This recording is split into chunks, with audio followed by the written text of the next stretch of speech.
hierarchy of race like that developed by Morton Naughton Glidden and still deployed today by white supremacists cannot be sustained if not one but two great black civilizations arose in Africa at the dawn of history.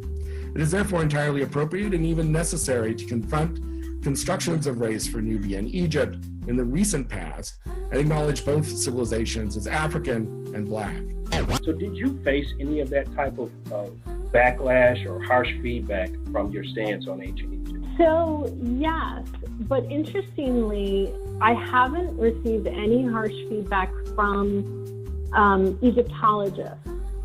When I go around and I give talks on this subject, the Egyptologists who've been in the audience of my talks are very receptive, and they think that this is really important work and that I need to keep forging ahead with it. But I have gotten negative feedback, especially over email from Egyptians. So it's an interesting conundrum where there are some Egyptians who will tell me, I mean, these are people I don't know who are just like finding out how to contact me and send me an email and say, what you're doing is wrong. The ancient Egyptian culture was not a black culture. Modern Egyptians are not black people. What you're doing is dangerous. You need to stop saying this, which of course, I'm not going to stop saying this. And I try to explain what my work is about. And I also try to explain, you see, our perspective in America on what black is different from a lot of the rest of the world. And so I try to explain our American context of that word. But yeah, I've definitely gotten some harsh feedback. First off, the Egyptians, of course, were African, and we have evidence from Herodotus and other sources that Africans tended to be black, that they were a range of colors that would constitute black today, and they were actually, the Greek words that are used for them is black. Now, don't misunderstand me. I am not saying that the ancient Egyptians were not black, as we Americans perceive it.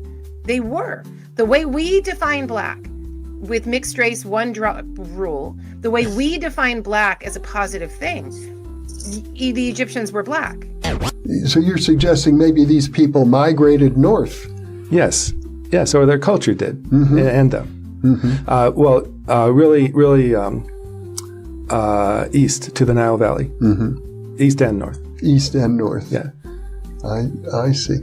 So today in Egypt, the archaeologists often refer to, and I've been there, to connections between ancient Egyptian culture and the Sumerian culture and the Crete culture and the Persian culture. Yet when you visit Egypt, especially around Aswan in the southern part of the Nile, you see mostly black people. Yes, yeah, and we know from the anthropological evidence that the people just predating the dynastic civilization in the Nabta Playa region were black African people. I can sympathize with the impulse to sort of to be very strident, to be very argumentative, to be very certain, to act very certain about the blackness of the ancient Egyptians, because for the longest time, the very longest time, there was this prevailing idea that black is Africa and Africa is less than, right? That no matter what happens, no matter how you cast it, anytime you fall on the wrong side of that dividing line between black and not black, even not between black and white, whatever's coming from that black side is going to be less than. And it took people being willing to challenge that orthodoxy, and sometimes in a very ill-informed way, right? Sometimes, it just took people coming up and going, I feel like this, and so I'm going to say it and make it right. And it turns out they actually were in some ways, right?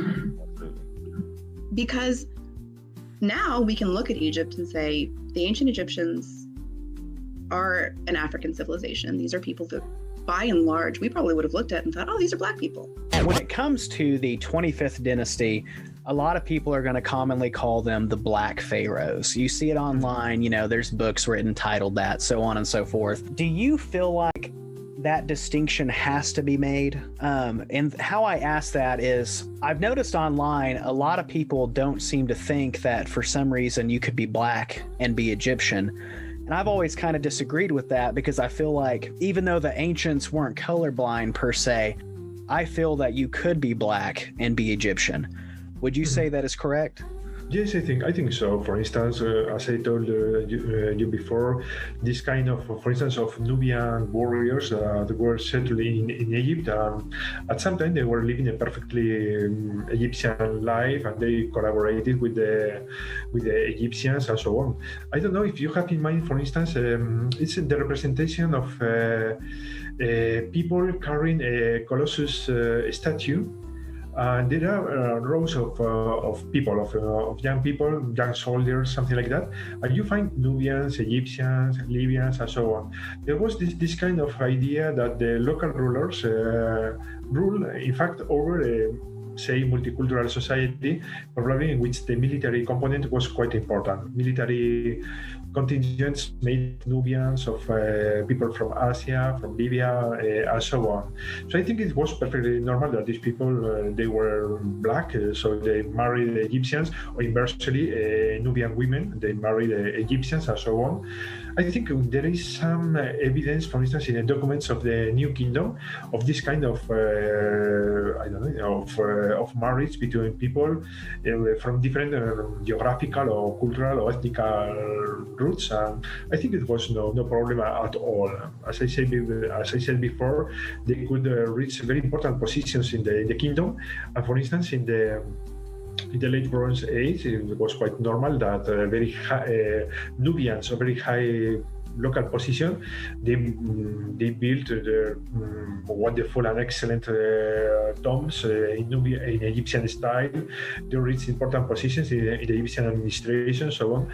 So why not, when black people or people from Nubia, they became far out, well, they continue to represent themselves, sometimes with their very distinctive physical characteristics, and so on. It was, I think, no problem at all. I've worked in prisons now for 18 years. That was my first time I'd been in a prison.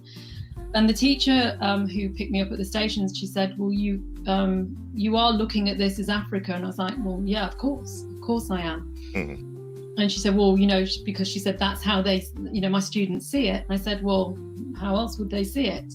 And I remember her looking slightly confused, and then the first sort of interaction I had with one of her students was he came in the room and he said, ancient Egypt is Africa. And I went, yeah, of course. And I think he thought I hadn't heard him properly. And he said, I said it was like African, as in black African. And I'm like, yeah, and what's your point? And I think it was only really that after that experience that I thought, am I in some kind of bubble here or something? And so I started to actually look into the sort of background, really, the sort of, which we're starting to talk about a little bit more in terms of colonial approaches, but still not directly the racism that Egyptology is founded upon. And at that point, it was almost like a sort of light bulb moment. I thought, well, why is this still the case when we, are we still stuck, 100 years sort of previously in this kind of racist ideology? Why is nobody challenging this? Because other disciplines had. So anthropology had looked very hard at itself in terms of looking at its colonial kind of past. It just seemed that Egyptology was kind of almost stuck there, and it didn't really want to talk about it. So for me, it always was African. It was a bit of a shock to me when I actually started looking a bit deeper into this, and then started having conversations with people and seeing how they responded to that. I think that the further back in history you go, the blacker the Egyptians are.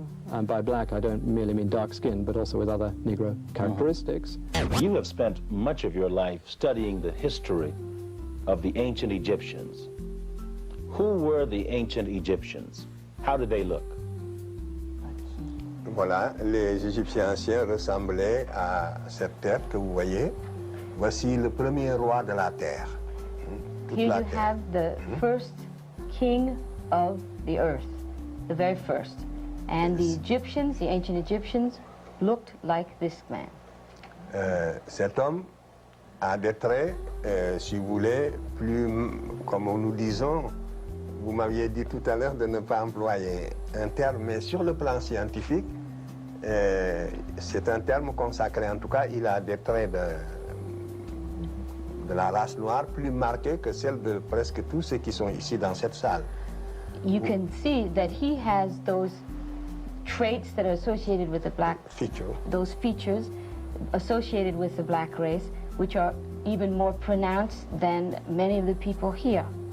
It was this man who unified the Nile Valley from Upper to Lower Egypt, and this was 3,300 years before Jesus Christ. Je passe donc, ce que je vais dire avant de passer au suivant, c'est que vous allez le voir donc déjà d'après ses traits et les traits aussi des pharaons qui vont suivre. You can see by his features and those of the pharaohs and kings that will follow it que les anciens Égyptiens n'étaient pas des blancs qui seraient devenus progressivement noirs et en perdant leurs traits. You can see that they were not people that were started as whites and became progressively more black. Mais qu'au départ, c'était des noirs authentiques qui, à la basse époque, vont se métisser avec des blancs. They were instead black people, an authentic black people, but which never ceased to be black. Donc, attendez, je dis en un mot. Donc, vous voyez que les anciens Égyptiens étaient des noirs comme tous les autres naturels de l'Afrique, c'est tout. You can see that the first the Egyptians were black men, like black men that you see in Africa now. What up, what up, what up? Shout out to the people. Hold on, what's my light doing? Let me see something. Get this right. Get this right tonight. Man, you can see me. This be hurting my eye. What up, though? About to study. So don't even trip. If you ain't doing nothing, you can just kick back and learn something. We're going to go over some text. We've been doing a lot of learning. And I like putting what we learn into action. Eventually, we just go try to read some text we ain't read and see what we see. But right now it's learner text. And these texts I've been using have been provided by St. Andrew's Text Corpus.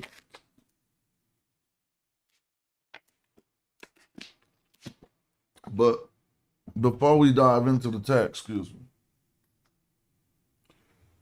before we dive into the text, I just want to talk about a few things, a few grammar points.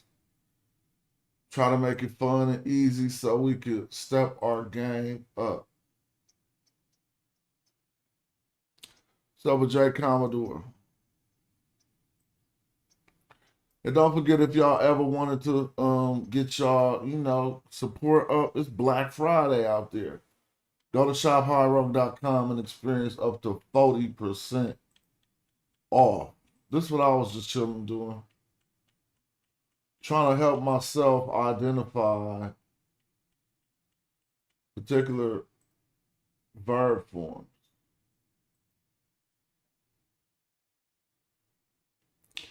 And here is a verb that we often encounter. And that will be Iry. I-R-Y, however you pronounce that. It means to do, to make, or create. So you know how people be getting messed up Egyptian tattoos?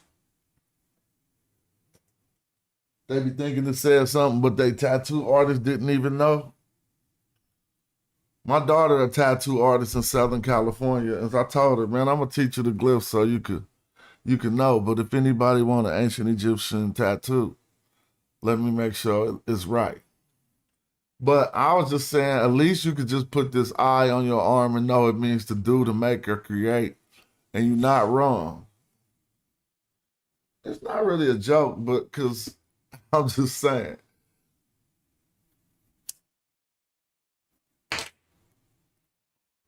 This is just a generic verb, which they call the infinitive. It just basically requires a to get that off to use. To do, to make, or to create. Now, if I open up the book, let me see if this is going to be true, what I say. It should be true. Let me see. If I just simply open up, right, hold up. If I simply just open up, go back to the text that we was looking at, I'll pull one open. What may happen is we might encounter this particular verb in a text in one of its forms. I'm just going, sometimes I just think of doing things on the fly. So, I know a text is going to definitely be in the eloquent peasant. It just got to be. Because this is a good learner text, right? That they use in classes in order to help people out. And this was done by R.B. Parkinson's. So let's check it out. Now, don't forget that we ain't even doing that. We're not about to read yet. We'll read later. There's a few things I want us to do. There's different types of studies. Right now, we're just skimming the text looking for a particular glyph so we can find it in context, right? So if y'all see an I on the screen, that's what y'all looking for. And I ain't even tripping. It's a good practice of looking over glyphs and identify. I know I can pull it up in heck of different ways, but see, we just came across this sentence that we might want to talk about, where he's descending to Kemet. We're going to go over this whole story eventually. But right now, I'm just trying to identify a few things. So if y'all see, and if it don't pop up sooner or later, I'll go to another text. So we can kind of see some of these things in action instead of all. Oh, here we go. Popped right up. Now, remember what we was just learning, that when we see this I, right, it means to do, to make, or create.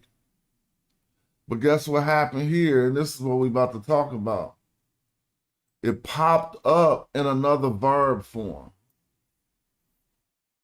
Now, after this show and after, if people could watch the show over and over, hopefully it'll be a tool for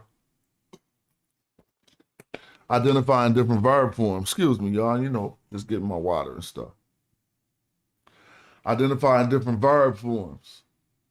But now, so I'm going to scroll over to the last line of this sentence to see something. Because it says something about with children. You can see it right here, and your children. But this says, Hena Kared T, her children, right? With her children. So then this next line that we're about to look at,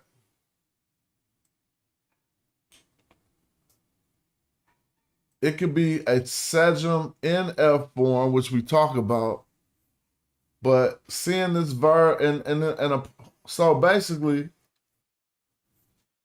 what we see is different than what we just seen, the I on the screen. This word consists of an I, and then the R popped out because they spelled it out, the phonetic complement, but we got a T on the end, which is changing the verb, and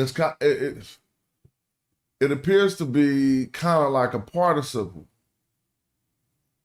And identifying these different verb forms is what we're going to try to be able to do. That's the whole study. But normally I will read this like, I have done it, and then it say, it's, I have done, wait a minute. I have done it, And then what we got? Ta. It's just like a measure of barley. The barley. And something about, so he didn't do it.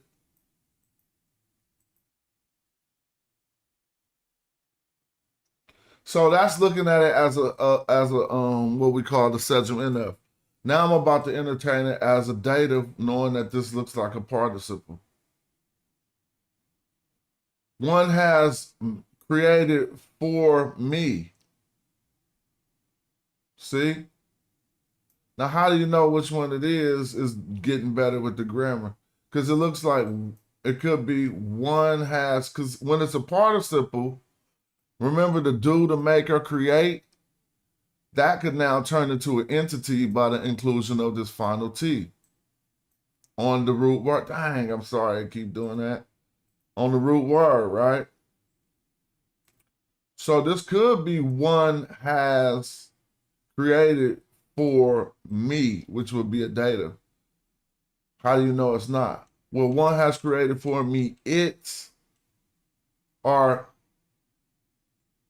he has created for me. Yep, it could be he has created for me. I mean, he, one who created for me.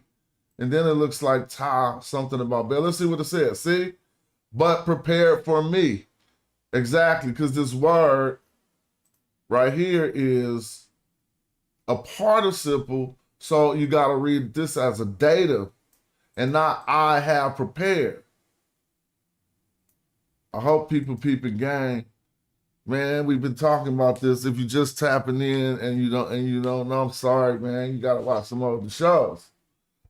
But that was right. It was just a dative. Dative just means for somebody or to somebody. Now to understand, see, this participle inside of a Sejm NF probably won't occur as much as this verb in another form. And so now we're about to go look at, and you can see they put IR here, and then they put RT. They didn't transliterate that right. There shouldn't be a space in between these two R's. So look, they got two R's here, and you don't even see two R's here. The reason because they're saying the root IR is there, and then but see, you shouldn't do this like this. So they didn't do this right. They did not transliterate this. Parkinson's, and I could email them and be like, yo, why did you transliterate this like this? But I don't want to be a jerk. But look, like, if you got the IR here, why is you writing out the phonetic complement as if in the transliteration, it looks like gemination? Check this out. Suitors is at the subject like, yep, our Patah has done for me. Exactly. But they ain't even put none of that like that.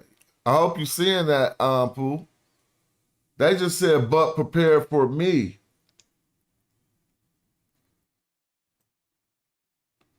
Feel me?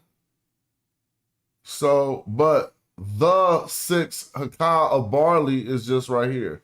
The barley. Then you got the 6 hakah, so that's just a count of the barley. But what we just came here to, and we're gonna keep reading this later, right? Yeah, they did that. So sometimes you gotta just give them their grace.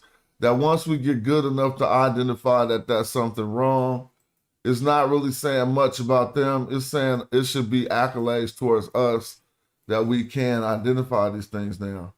I mean, I'm not saying that you're doing, I contacted scholars and asked them why they translate. So this is one particular scholar, R.B. Parkinson's, that I corresponded with over some of his translation he did in the Oxford Museum. So we're seeing that in action. So let's go back to it. Now we're seeing it in one of his other forms, which indicated something different. And to the best of my knowledge, I tried to put together a small little chart that'll help us out with these verb forms and help us to understand gemination a bit. And all some of these other ways we see these words. And my little chart is starting looking like this. So we're going to go through it slowly, but surely, right? Dang, I need to call my wife now. Just thought about something. Now, if you start from left to right, the one eye is the one we just be dealing with, and that's called our base form. Now, I don't want nobody to be confused. The base form of this verb is a third weak. Out of the three radicals, because we know in triconsonantal root, out of the three radicals it holds, the third one falls off. Now, the reason why I said I don't want nobody to be confused, because we're dealing with the verb, which is represented by this I. There's a noun that's represented by this I that's just an I. It's just this I too. But that noun is IR, not IRY or IRI. So that's just for some clarity. For the verb, we are at the base definition or the infinitive of the term. And if we know it means to do, to make, or create, well, it means do, make, create, allow, permit. You can expand that range too along those lines. In the last text we did, I think they said prepare. Like make my plate, prepare my plate. It's the same thing. You saying the same thing, prepare. Anyway, create my plate. Anyway, you feel me? So that's normally it's in the in the infinitive state because it requires a to execute it in the sentence. To run, to jump, to make, to do, or to create. But this just means make, do, create. But now we see it in one of its participle forms. When you see this, it could be a uchik, but it's most seldomly not going to be a uchik. There. It can be because it makes the same sound. A oo sound. This form right here, when we identify it, we need to think of the English ER. If this means run, which it doesn't, it means do. If this means do, then this is a doer. See, this is the verb form for this is an infinitive, generic, just a verb, to do. But if you see it with that ooh after it, it changed it to an individual. So that's what's called a participle. It went from being just a verb to now it's acting like a noun or even an adjective. But it's acting like a noun, just to be clear. So it took the action of the verb and then imply the entity inside of that action, right? So that's not hard to do because that's why I use run as an example, even though this doesn't mean run because we don't really say doer. So think one who does or any verb that you could put an ER on the end of. That's what's happening here. It took do and made it a doer. If this word meant run, then this category would mean runner. Feel me? So this form of the participle is one who does. Right? Now the participle we got to remember is only formed off taking a verb and switching it to another class. See, we took this verb right here and it was an infinitive, a generic verb, just do. And we switched it over to, all of these represent different classes. And something happened every time we switch this class. So right here, this changed it from to do to one who does, which is a doer. See, it might be a word following that.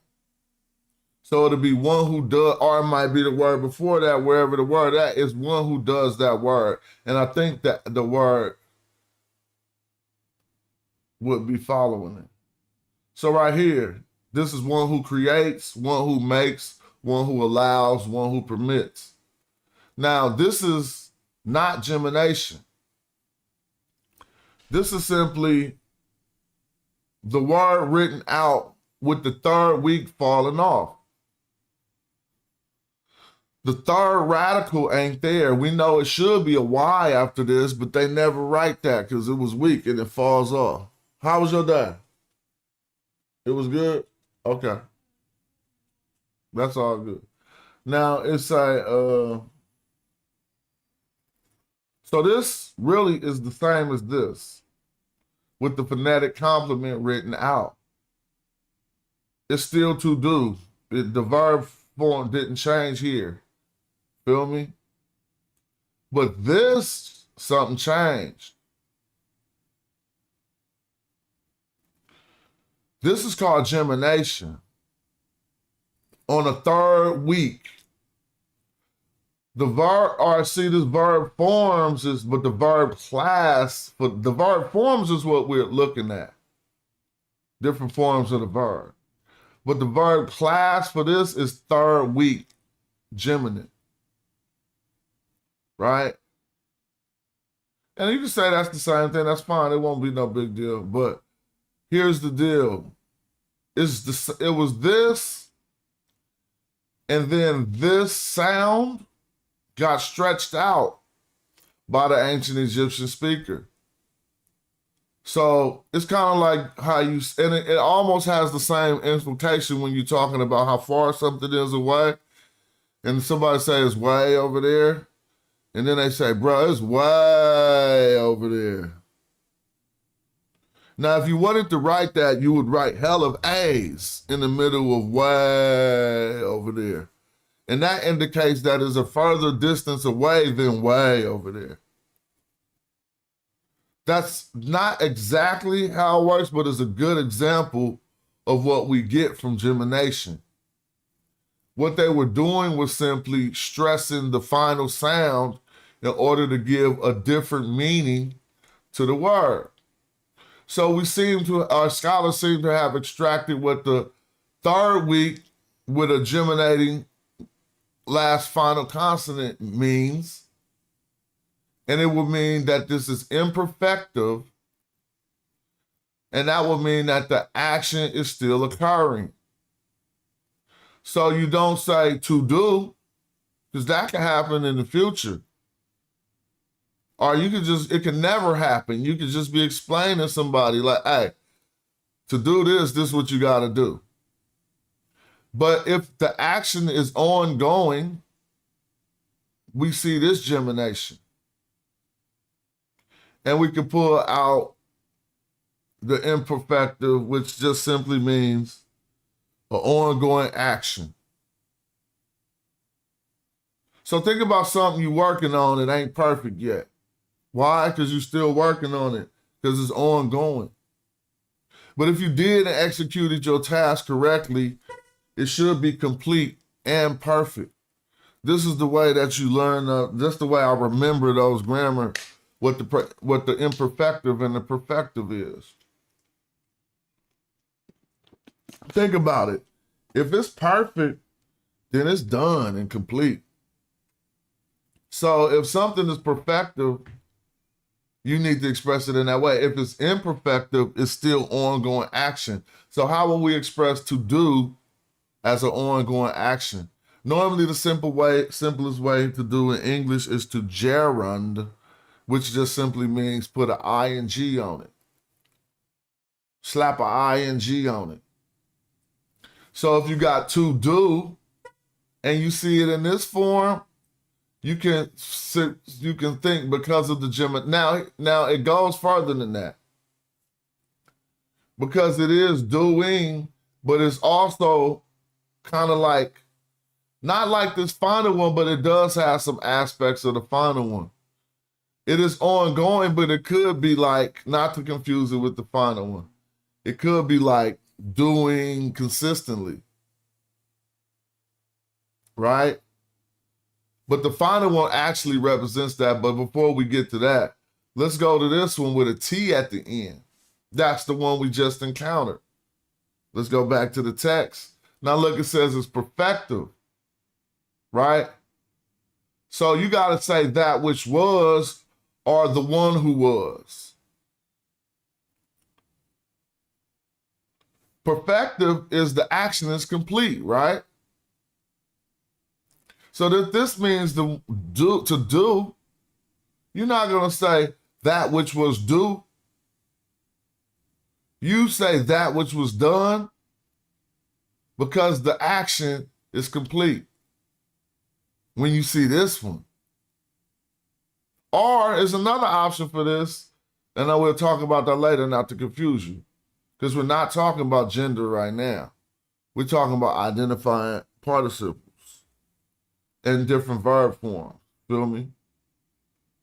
So this one is a participle, again, where the entity is implied inside of that. If you noticed it, the one who has, you can get that out of this too. The one who has done. But you ain't gonna say that which was did, because then I feel you. You say that which was done. Now, this final one with the gemination plus the T most often is going to represent something similar to this one, but no, I'm sorry, something similar to the imperfective doing, but the thing's done turns into a noun. So let me say that better. Because all of these is kind of turning into nouns. That's what happens when you do a participle, right? But it's not the individual anymore. It is a result of the action, the work. So doings become works. Things done. And then since it's continuous and habitual when we see it in this state, it can be duties. How do you say creations? Well, I think I just said it. How do you say create continuously and habituously? Creator, you know what I mean? How do you say create? And you're not implying the entity as a person. You're talking about the continuous and habitual results of creation. I don't know how to say that word, but that's what this would also mean, right? And so it's to do, is the continuous allowance or permission, right? You feel me? And this is, yes, it is abstract, that formation. But then when we start talking about perfect, like I said right here, as I spoke about before, it indicated the complete action. So we got has done. Now identify the perfect up here. Well, it's going to be over here.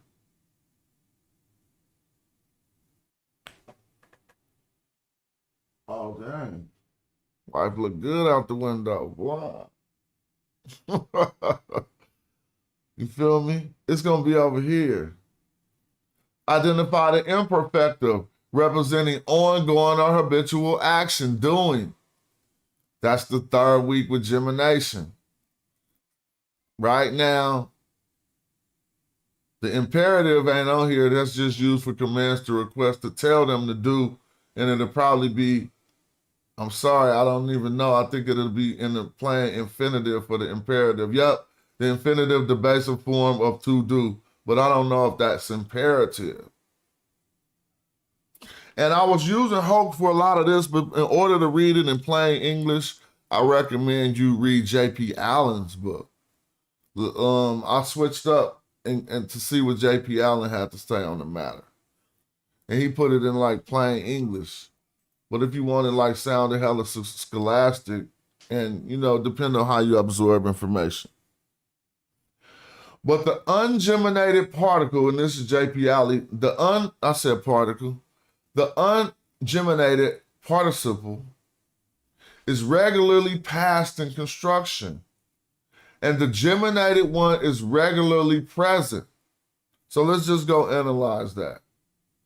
The ungeminated participle is regularly past. So look, this is ungeminated, but he's going to tell you this. The geminated participle, however, can also be past. He's just saying what's regularly. But this is ungeminated, but a doer, this is not that, because this is implying an entity as a person.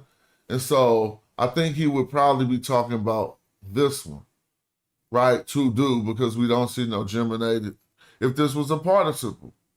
So I'm sorry, let's come over here. This is the ungeminated one, see? And that's why we're learning this, because this one ain't a participle, it's an infinitive. So this is the ungeminated participle, and just like he says, it indicates past. Perfective, which means the action was complete already. That which was the one who has.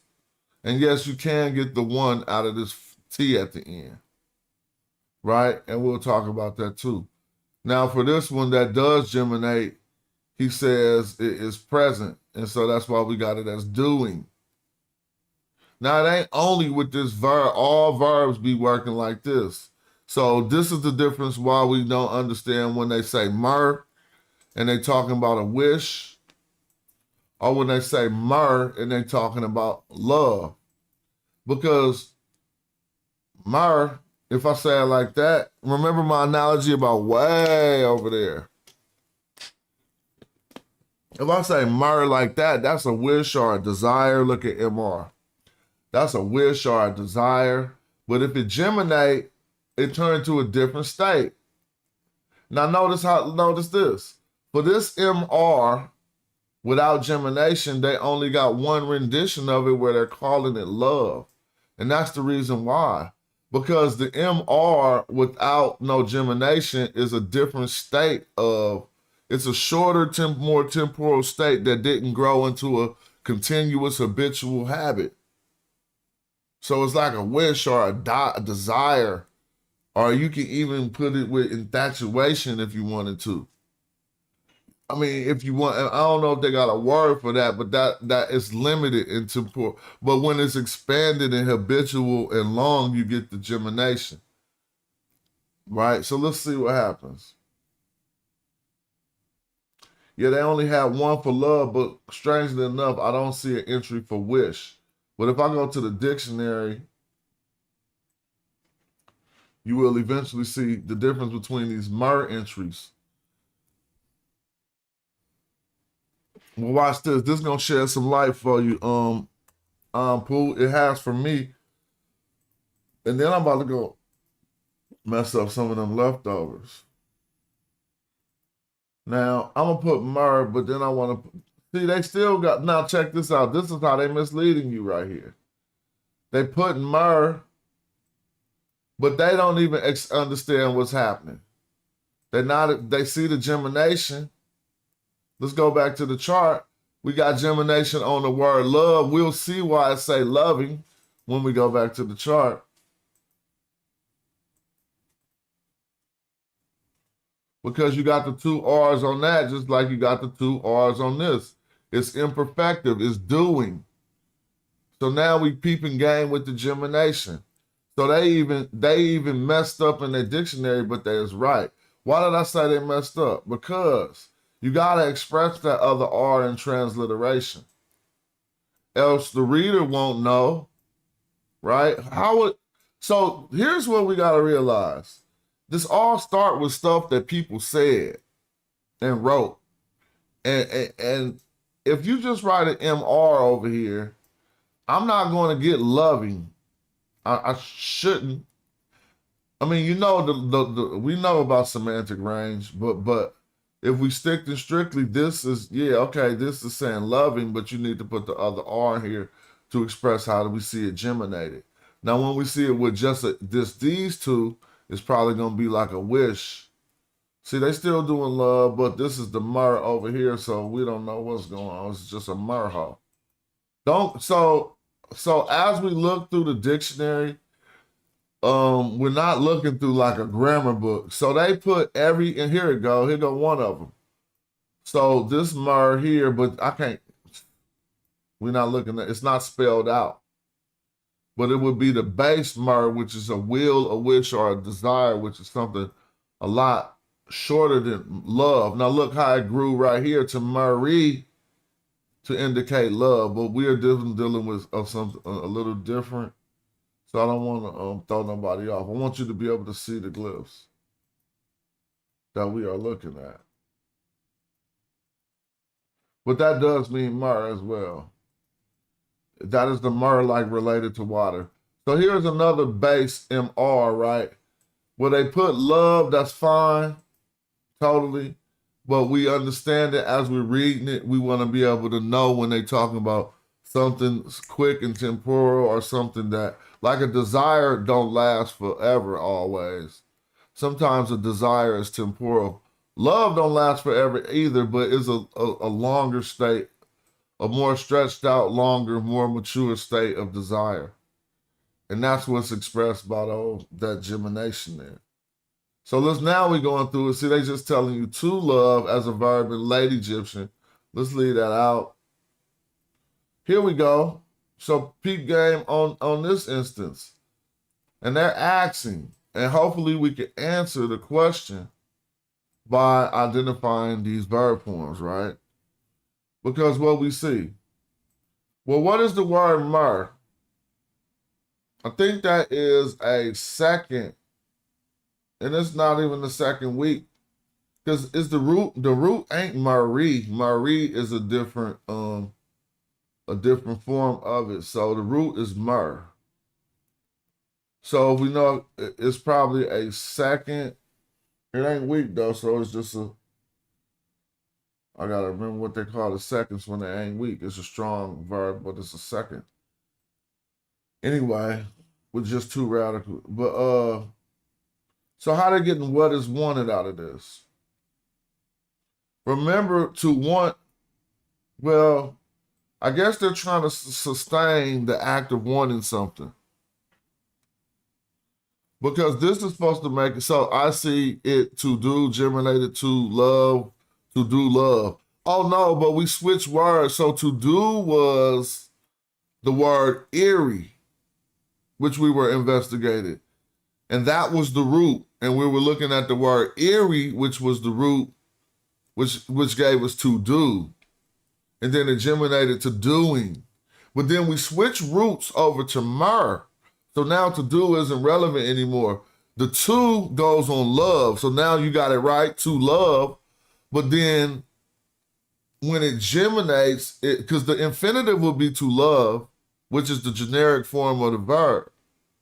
But when another R pops off of it, they're changing it to a longer state of love. And so really they're saying the initial state is a wish or a desire.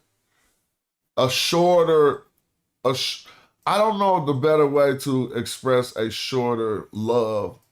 Like love before it grows into love is like a desire. You feel me? And that's how it is expressed. And so one of the things we have a problem with is every time we see myrrh, we do translate it as love. Because of the my failure to understand this at previous times. So I'm gonna put in the word will or wish and see what I come up with. They got a different word there. Let's see which one of these ones will take us back to an MR word. Right? So we know how the heart is concerned in wishes. So that's why they put desires. Huh.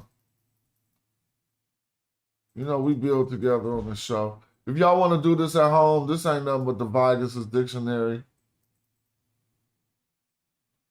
And dang, let me reset that thing. All right. So yeah, they just now they're spelling the word myrrh out a little different when it says wish, but I wish I could see it spelled out with an M and an R. But if you study the glyphs, you know it don't mean, no, that doesn't change anything. You can see it there in many places, but they're spelling it with different glyphs than the ones that we're using. So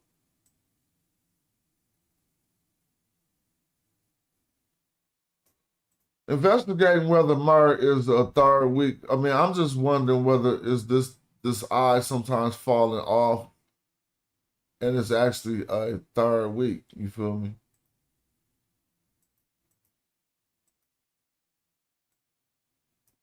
But we looked at that a lot.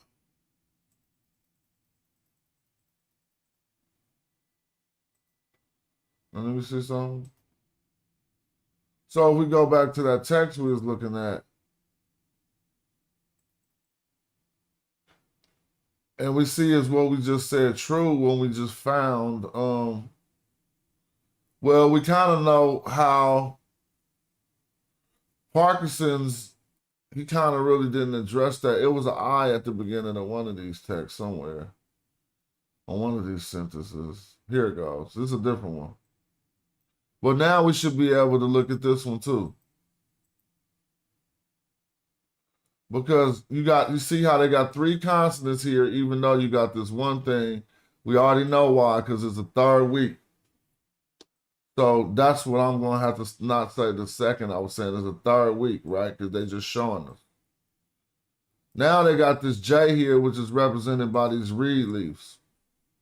But it's separated by these little slanted exclamations, which simply mean that this is suffix conjugation going on. Now this suffix here, the J, which is an I, which you see Y, is just really this right here. It's not this. That's this Y right here on Erie. So this says I created.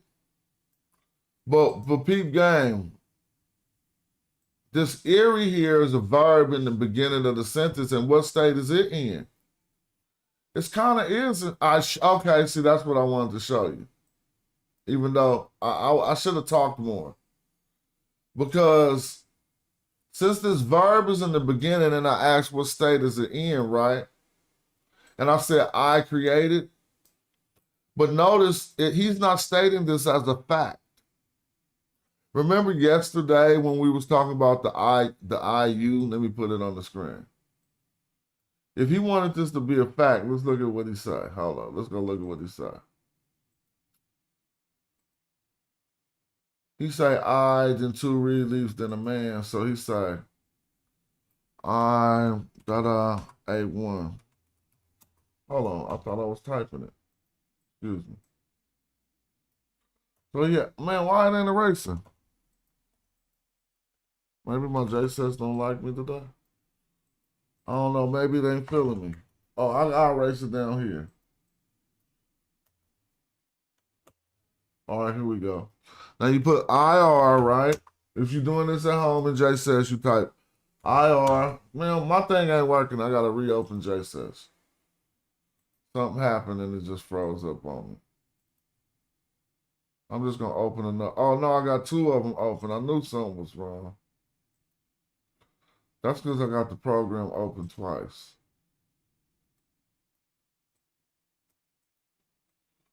I tried to close the other rendition, close window. I closed the wrong one. Whatever, man. I'm going to just get it off the screen. So it go like this. IR, right? Then it had 2, I dot space, I space. Then it had a capital A and a 1. And then what else it got? Let's go look. And then this is not part of the word. This means to praise or something. That's the next word, right? So this is the word. But notice we still investigating our same word in a different form.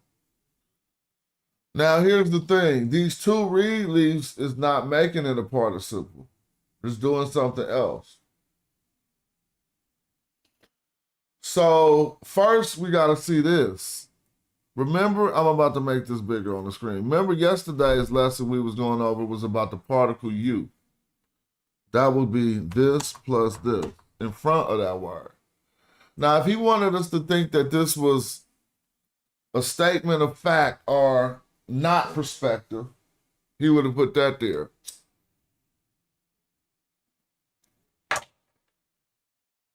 Right? Not true, but a statement of fact. Like it really, I mean, he wanted you to think in a card or whatever. That would have happened like that. But he didn't put that there. So that gives us the permission to entertain it as perspective. Right? We can entertain that this might be in the future. Now, what's up, J-Mill? Now, most perspectives that we entertain, first, they say in the ancient Egyptian, it's like a wish too. So how do you express something in the future, prospectively, kind of like a wish? Well, they want it, most perspectives, they want it to happen as they'll negate it.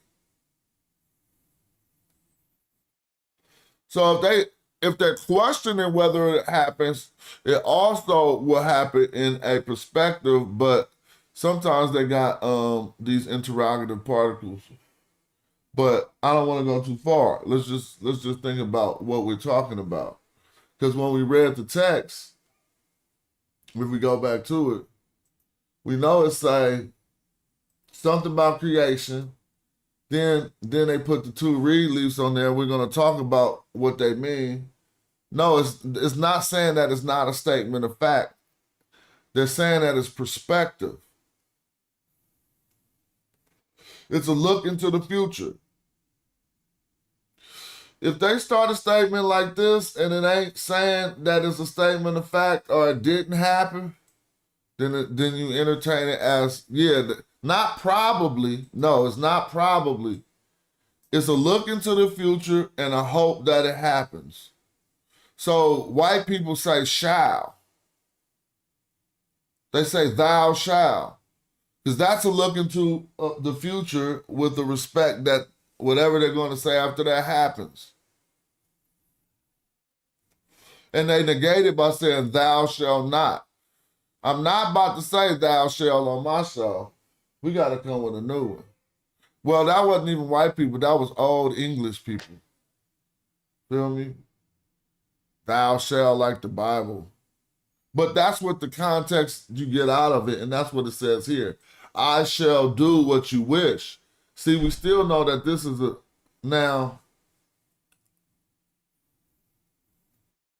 we still know that this is to do, to make or create. And this is I. But really, the reed leaves have to be, they don't have to be acknowledged because they just the final consonant of the word that lets you know that it's in its base form, to do. Kind of like the phonetic complement. They ain't even hold, no, there's not a morpheme here. Morphemes hold ideas and thoughts. Phonemes just got sounds. Feel me? And so right now they just want you to finish the word with the Y. This is the man. This is E. I create. But since it's perspective, and if we want to use the King's English because we can't come up with nothing in African American vernacular English, we have to say, I shall create. I'm not against it. But how would you say I will?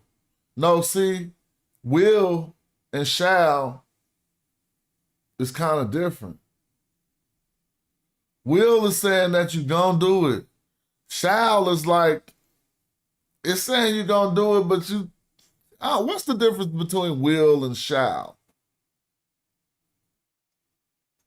Shall just seems more perspective than will. But anyway, that's what we're getting out of this. Now, I said that this was a word for praise because I seen the HST, right? But they said something else. So let me show you how that turns out. Same thing is happening. And this is how the same thing is happening. Watch this. HST, right? Should I put a capital? Yeah, should have. Wait, watch this. No, I should put HSI because it's in a participle form, I think, too. So that means to sing, right? But see, all right, here it goes. Let's prove it. See? So what is this? A third week, right? Because, yeah, this third radical could fall off. That's why we don't see no I over here. You just see an H and an S. So now we good at identifying that, verb forms, right? You don't see an S, but you see an S. Well, we're not good at it yet. We good at doing it in the dictionary because the dictionary got the transliteration over there, which it will serve our memory. It's cool. Like, you can learn something from the dictionary. So it's showing us that this is a third week, and it means to favor someone, to praise, to bless, right? And let's see, is this the most, because they're going even further with it. He just put HS right here, but we know what's going on. But let's see, is this the most generic form of it? Favor, praise. It seemed to be favor, praise. Because how do you know is this the most generic form? Normally you got to say to in front of it. To favor, to praise. Running, I don't have to say to in front of. That's not the most generic form of that verb. Like you say he was running. But if you want to just say run, you got to say in order to run. In order run. Well, you know what I mean. Someone will say he runs. That ain't what I'm necessarily talking about. Because they just changed it. They didn't say run. They said runs. But yeah, we see favor, so we can see how they're getting favor from this. Now look how they turned it into an entity by putting this T here. But it's still a feminine noun, but don't be confused how they classified that. Because it was a verb that just got turned into a noun. And they put an entity inside of it simply by putting a T. You can see that in the dictionary. To favor someone, to praise someone is a verb. But a favored or a praised one is a noun. And they just switched the category by putting that T there. That's a participle right here. And it's acting as a noun. Right? You see it was a verb right here. And so since we got that favor and that praise, right? They said a favorite one. Now look at the state we got it in the text with a T on it. But they say a wish. So then we know that the transliteration of this is probably different. It's probably another, I'm guessing, and I don't think the scholar is going to do this as good, but it's probably another S on here.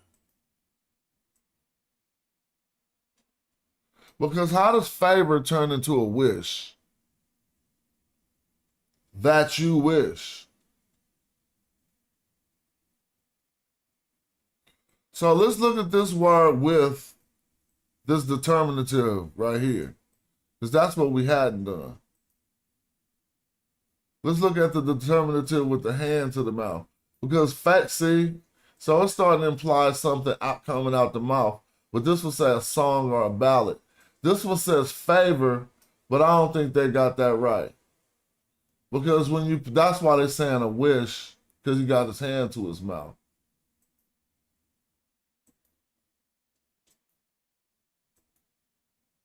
I'm just saying, I'm trying to give them credence to that. Just like it says bless when he got his hands to his mouth. Because the hand to the mouth means something about it coming out the mouth. And so I can see how that turns favor or praise. It's perspective, right? So how do you favor or praise in the future? They call it a wish. So I'm with them on that. I shall do what you wish. And this is the you wish all right there. And then we got this nefer right here, though. So that's crazy. So this is going to be good to talk about because we got a nefer And it looks like a Nephimet, but it ain't a Nephimet. Oh, yes, it is. This is Metin, one word. Let's go down and see. Yeah, I knew it, Metin. Ah, okay. Because I was like, that's Metin is one word. That ain't that, and I just knew that this wasn't a preposition leading to a word ot. This N is not leading to no this over here, and there's a throw stick there letting you know that some complete word is before this throw stick. So it's not 10, and it was Matin. So it got some, now, this good is, so let's talk about this, because now this is a adverbial. This should look like an adverbial. Let's see. Adverbial predicate. My way is good. No, my way is good. I shall do what you wish. My way is good. So this is a secondary adverbial comment, but it's not circumstantial, or it's not even, it don't got nothing to do with the first part. It's just, oh, okay, well, I should, my way is good. I mean, I don't like how they translated that, but they do say something about my way. Right? Good, what is Matin? Method, what is a Matin? So we're going to look up M, and they said a capital T right here. So we're going to look up Matin. Is that a method?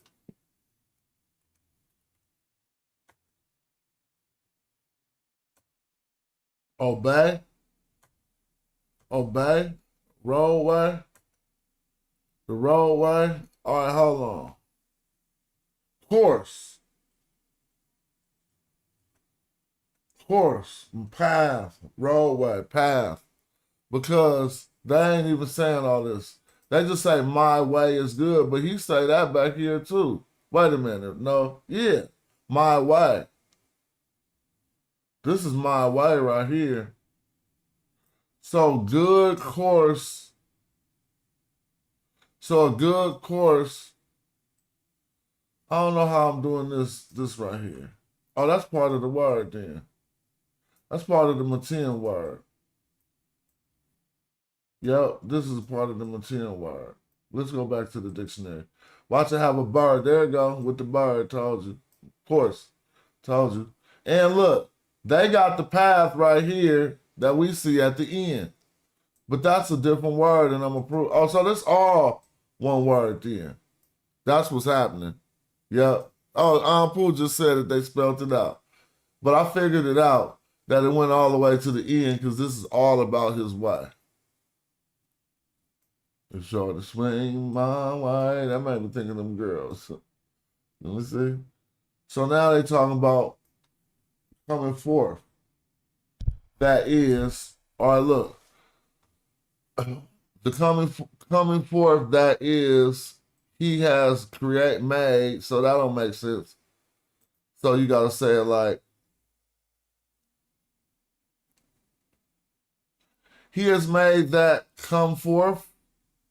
He has made that come forth to what?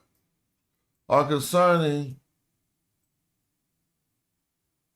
the sky. Hori Jedon. All right, let's stop right here because it's Jedon said by Nimtinaki. Said by this Nimtinaki. So let's see. Coming forth, that is, he has caused, he has allowed to the sky. That don't make no sense. To the upper, to the, oh, okay, let's look at this. See, you got this ooh on it. Haru. The coming forth he has made to heaven. He has made, that is, coming forth to the sky. That's what I keep saying. Because I thought they would put pet right there for the heaven. So is this the end of the text? Did he die? Let's see. And he went up higher. Okay, told you. It wasn't the heaven, it wasn't the sky, it was just higher. Right?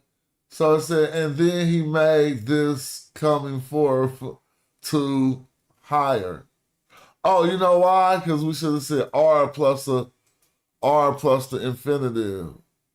Well, the sky, higher. Yeah, R plus the infinitive. Concerning highness, with respect to highness. Or higher. Yeah, they saying higher. So the R is given the the superlative R.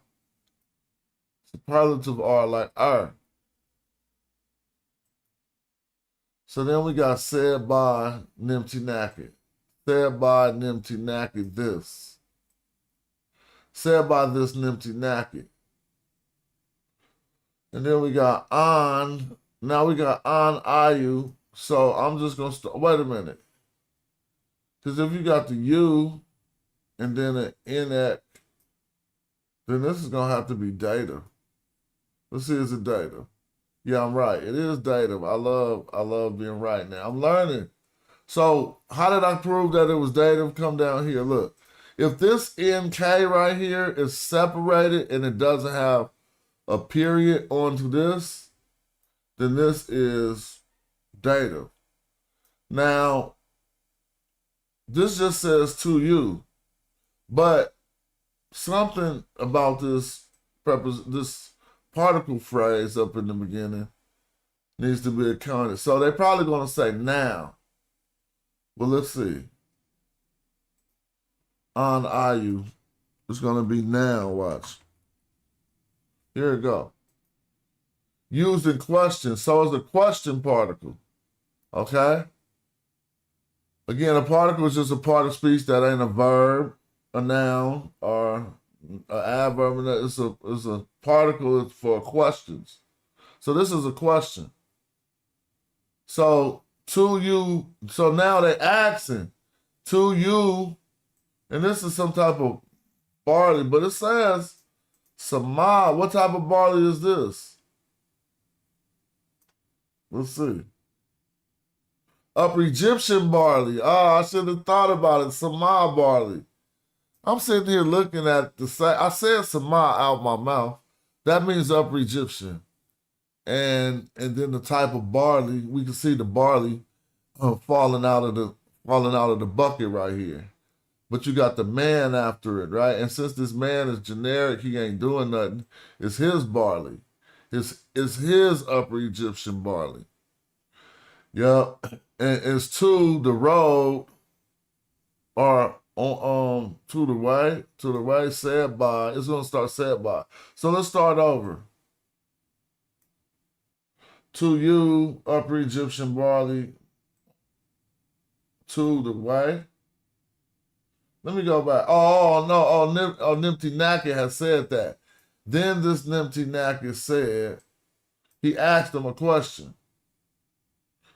To you is this all right. To you, the Upper Egyptian barley, upper to the road, said Nimti Naki. This Nimti Naki good? Hold on, let's see something. What did he say for real? It's my Upper Egyptian barley. Oh yeah, my barley. I said my barley.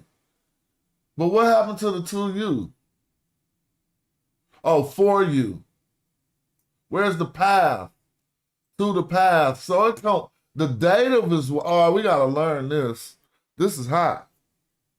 So the dative, which is to you, is way over here. Because they say the path for you. For you. So that's because I'm learning this. All right, I can write this in the grammar book. Even though this is my first time seeing it. Look. If you got the question on you, it's a question. So for you. So let's stop. It's not a question for you, but let's see. Question for you. Upper Egyptian barley. Why does this R regarding the path?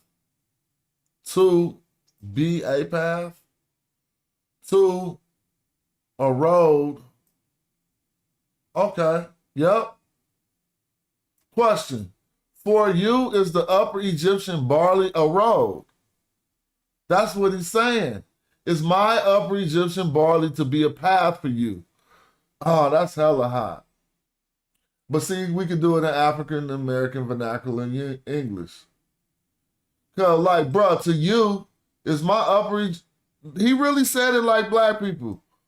To you is my Upper Egyptian barley a road. But I had to go back and put the data because I'm doing King's English. And this is what Daniel Selden talks about in his book. Feel free to not have to do that. They had to do that to get that off. I know that we'll say, bro, to you, is my Upper Egyptian barley a road? By is to you my Upper Egyptian. No, you gotta, that by is out of there. You gotta remember, this is a, so you're right, this does say by. See, you doing what I used to do too. What I often do. I'm talking about used to do like yesterday. This is by, and this is the particle you. But when you put them together, it forms a question. Feel me? So look at the dictionary. When you put them together, it forms, when you put on you, is used in questions. So therefore, he's saying, bruh, to you is my Egyptian barley a road.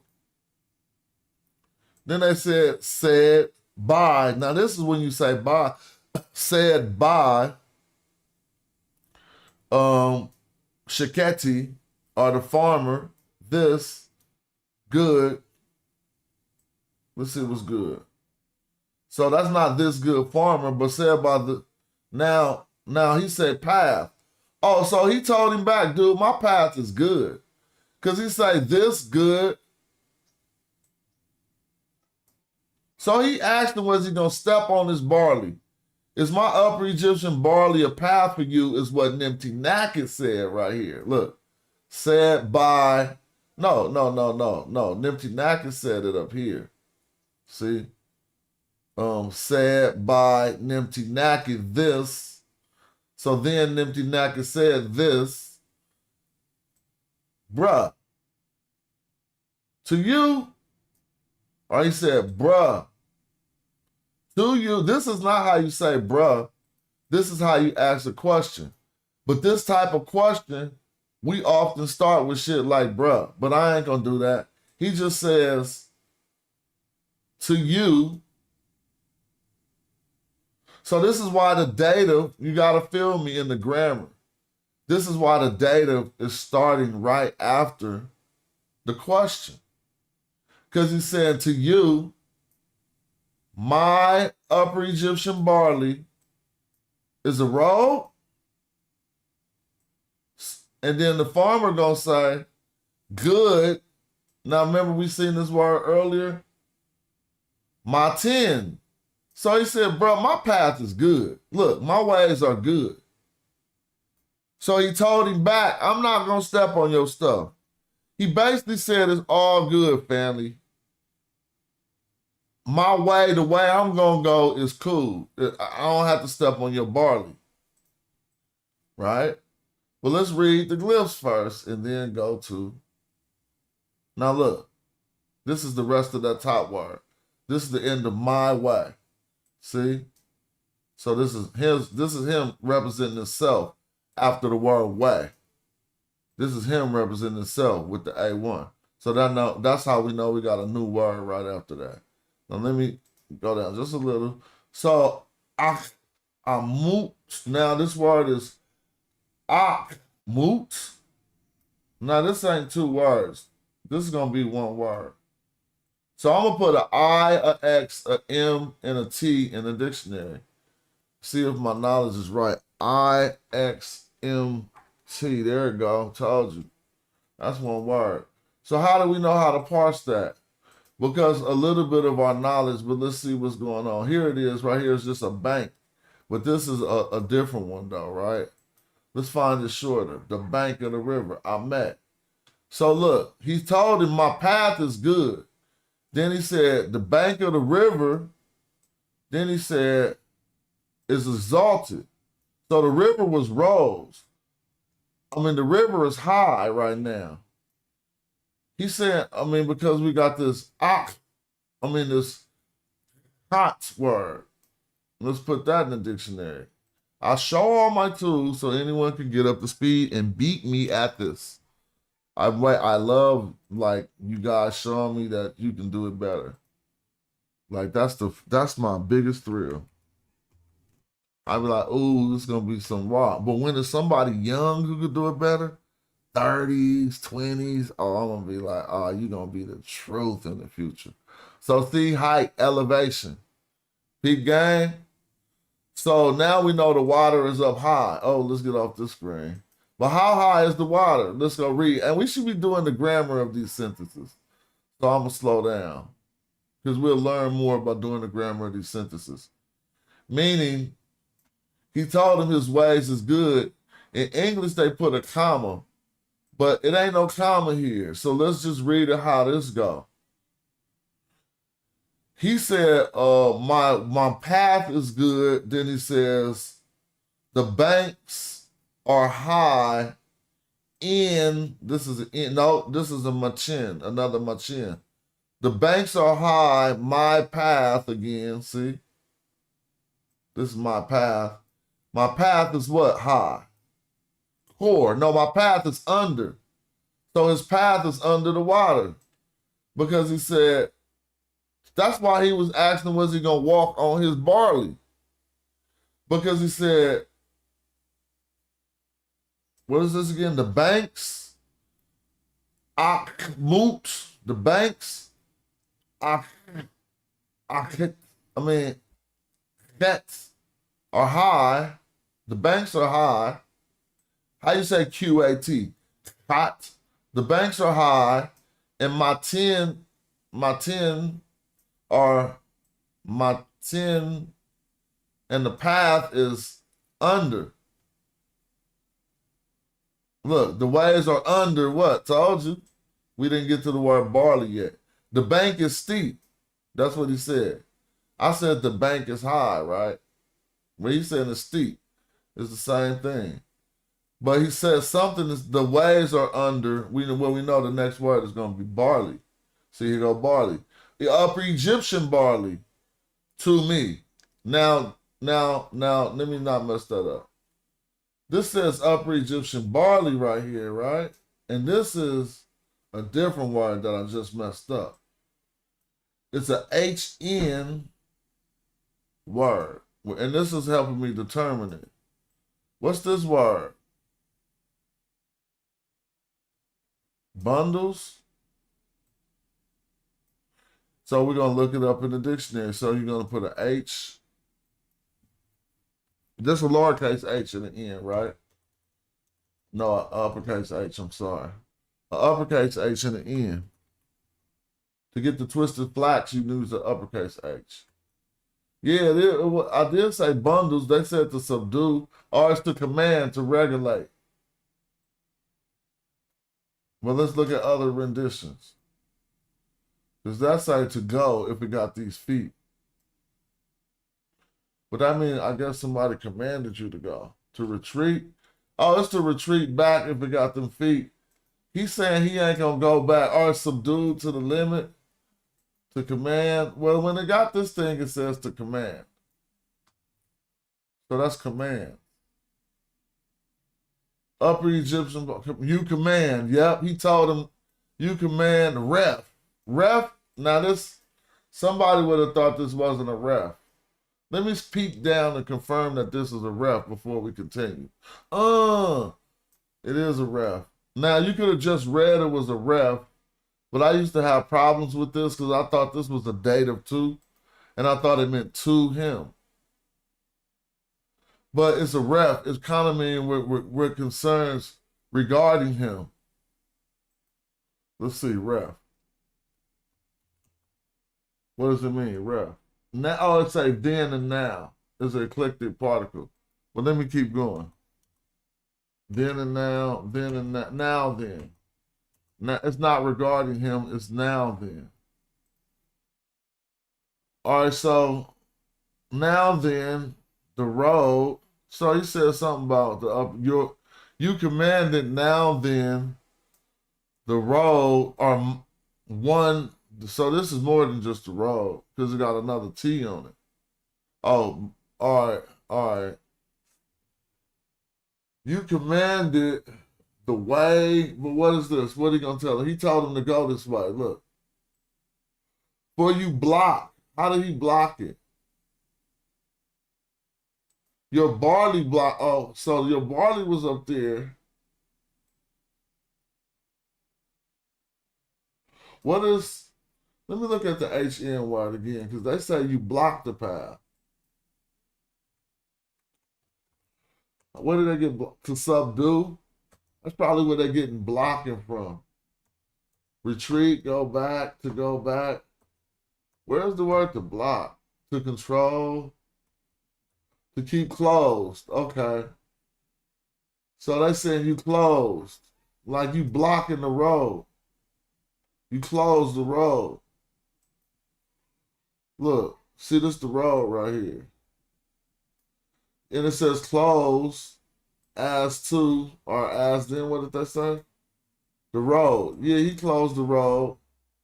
Or he closed our road. Our path. See, that's why I say our path with your clothes. And here comes his clothes. Your clothes. This is like some linen right here. See the word? So, all right. Anyway, that was a lot of reading already. And I ain't even ate my leftovers. Y'all want to do a Zoom? So now here's another one. A on, but then we got a nin after it. So this is negation. By not. Remember what ref mean? Damn. My short-term memory is crazy. Oh, then. So you're going to say now. Now by not giving you. Now by not giving you what? So passage. This is passage. You will not let us pass. Told you. You will not let us pass. Now by not giving you passage is what I read. Now you won't let us pass. Oh, I didn't read the us. This the us. This N represents the us. I'm sorry, I didn't look at the screen to see that I was blocking half the glyphs.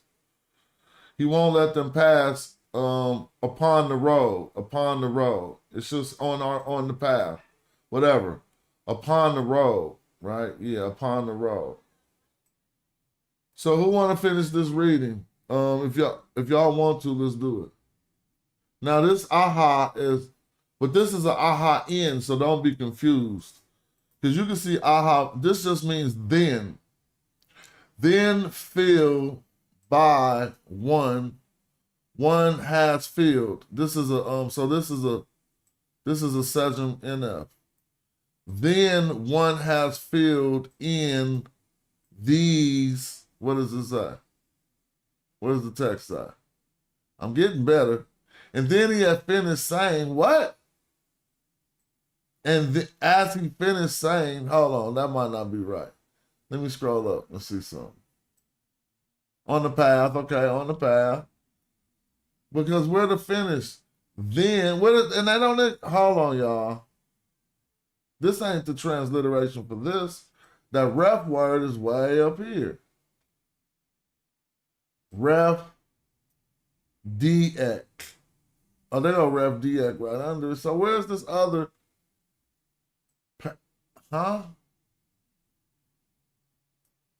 Wait a minute, I gotta see something because they messing up.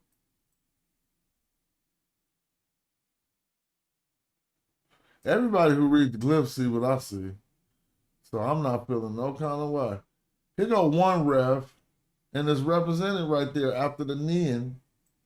Where's the second ref? Look, RF, RF. Nin. So that's all represented, and this is on the path. That's on the path. So everything for this should be on the screen. They don't know what they doing right here. Now, I could be the one learning right now. I'm not. I know I'm not. This is wrong. PHN for this? No. Wait a minute. What am I doing wrong? This is aha in. Let me prove it. It means then. Don't y'all see that? But they put PH in. I hate that I can correct the scholars now, but look. AHAN. Aha in. I'll just put aha and let you see aha in by itself. See aha, but wait, what? Well, you're going to see it with an N and it means then. Look, aha in. Okay? Look. You just don't see the first A. You see this. You see everything you see right there. It means then. But they say PHNF. That's clear. And then they got a ref after it and a JED, bro. All right, well, forget what I'm saying. Do any of y'all see a JED on here? Y'all know what JED, everybody know what JED look like. Do anybody see JED on here? They thought this was JED. And where's the ref? Where's anything? Where's the NF? But I already confirmed that. Look, let's go up and reconfirm. So this whole sentence is right. On, nin, ref, DX, right? Su, in. And then it ends with on the road. So what happens? Am I not scrolling over enough? Hey, this whole line messed up. So I don't know what they say this says, but I'm going to tell you what it say in real life. Then, and I can qualify everything I show with a dictionary. They go to aha in. This is supposed to be an A, not a P. Maybe that's where they messed up. Just put a P instead of an A. Because the H is right, but look in the dictionary. See, aha. So you don't have to have the first H. I'll prove it by keep going through it. And it's still going to say then. We know this because I read this with Dr. Jonathan Winderman. And he was like, yep, you're right. That's not aha in, it got feet. You're looking for aha.in. But they don't got it in the dictionary like that. So when it says then, it's the preposition aha in. Here go another one, but it got the feet. You just want the, there you go back. Every time you see aha in, it say then. So hi. Then, now, I can't go off nothing they got on here. So may is to feel. And this is a subject NF. Because this is a pronoun too for a person. But you think I'm wrong? This is the word wa. It means one. Has field. Because you can't say field belonging to one. So there's got to be a subject NF. Then one has field by these donkeys. Oh, yep. He had field concerning the donkeys. Hold on. I want to see why this did this.